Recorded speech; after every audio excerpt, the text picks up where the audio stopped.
Hello and welcome to my Siege of Orgrimmar raid guide. My name is Aliena, and in this video I'll show you all you need to know about Immerseus, the first boss in this new raid instance.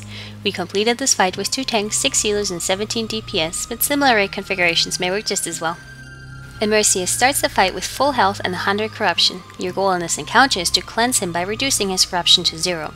When Immerseus' health is reduced to 0, he'll split into many shot puddles that will fly to the outsides of the room. There are 2 types of puddles: shot puddles, which must be killed before they reach the center of the room, and contaminated puddles, which must be healed to full before they reach the center of the room. You can tell what kind of puddles will land where by watching the colors of the blobs while they're still in the mid-air. Anyone within 10 yards of a shot puddle at its point of death will receive a buff that increases damage done to other shot puddles by 25%. This effect stacks. When a contaminated puddle reaches full health, it'll apply a buff to anyone within 12 yards of it that increases healing done by 75% and restores mana. This effect also stacks.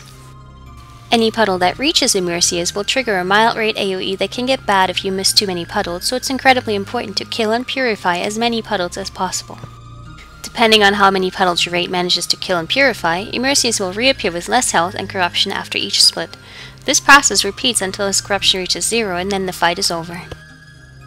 To give your raid the best access to all the puddles that spawn during a split, your raid members must spread out evenly across the entire room. You should assign general positioning before the encounter so one area is not more crowded than any others. You should make sure to have at least 1 or 2 healers in range of your tanks. Immerseus has a few different abilities besides his split. For one, there is a tank search mechanic called Corrosive Blast.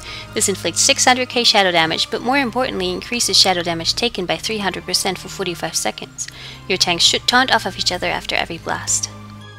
Secondly, he uses Sha Bolt on random raid members, which spawns a Sha pool at their feet. The pool will inflict damage every second, so your raid members must move out of them. The Sha Bolts happen incredibly frequently, so players must keep a close eye on their feet. To have them take up less of the area, Sha puddles should be dropped right next to already existing Sha puddles. Immerseus will suck the puddles in with every split that he does, so you'll have a clear arena every time he reforms. Roughly every 50 seconds, Immerseus will use Swirl. This pops small geysers all around the arena that will knock any raid member standing in them into the air and inflict some minor damage.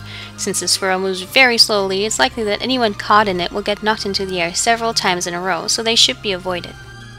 Immerseus is a very simple fight, and as long as you reliably kill and purify as many puddles as possible during his split, it should die fairly quickly.